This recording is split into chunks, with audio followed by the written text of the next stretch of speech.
All right, guys, I'm going to talk to you guys a little bit about environmental justice and injustice. I think our chapter does a really good job talking about discrimination and affirmative action and other topics, but where I think it falls short is talking about the specific area of environmental justice and injustice. And the reason why I think it falls short is because it's a huge problem across the globe, and I'll talk to you a little bit more about that. But as change agents and people who should care about injustice in this world, we should make every effort to ensure that hazardous substances are controlled so that all communities will receive protection regardless of race and socioeconomic circumstance. And you're going to understand that a little bit more in just a moment. Issues of environmental justice are not limited to metropolitan areas and often show up in rural areas. And again, I'll talk a little bit about that more in just a moment. If you guys hear my dog in the background, he's wanting some attention, so I'll be a little bit distracted. All right, so in this topic of environmental justice, and we see the injustice happening most predominantly in the United States related to Native American reservation land. It's been rated since the beginning of time. And I'm not going to go into the specifics.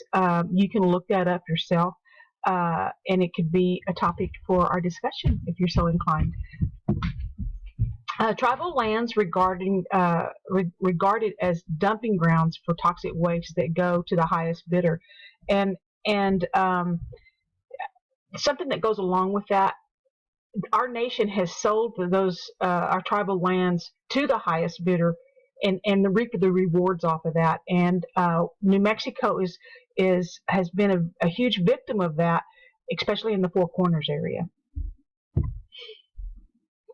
And there's has been controversy within the scientific community over these potential hazards, because one of the biggest reasons there's big controversy is because you have big business buying science to make it look like there's not any potential hazards. So we have to be aware of that. And as you move forward, becoming an agent of change and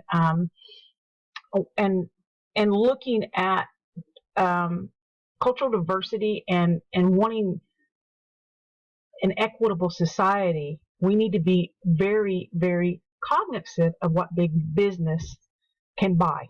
And they buy favors and they buy government. And so it's just a fact.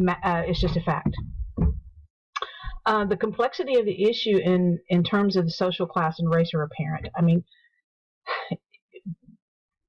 if you don't have the money to fight government, what are you going to do? And so we see that happening right now in Michigan, in Flint, Michigan, where the state of Michigan and the mayor of Flint, Michigan,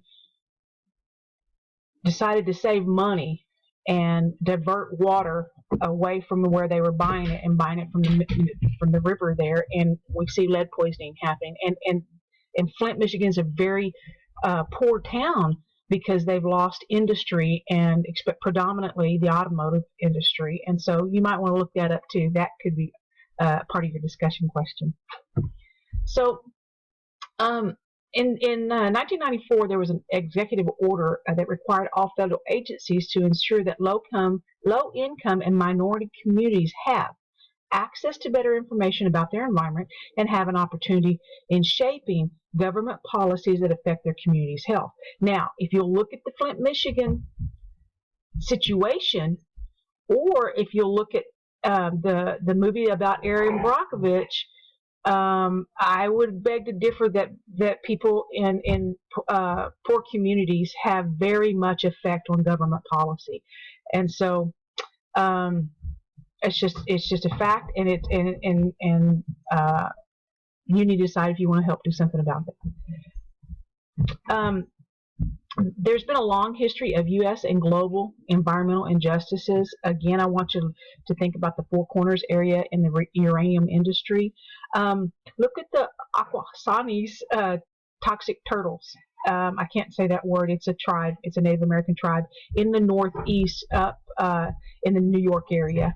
The Amazon deforestation has been a problem and continues to be a problem. There's also a problem in Nauru, which is down by Australia with the phosphate mining. So there's some places for you to look up for your discussion question. All right, that's about all I'm going to talk about. Environmental injustice is a huge concern for me, and it should be a huge concern for you too. Take care. You might see some of this on your exam number 1. Bye.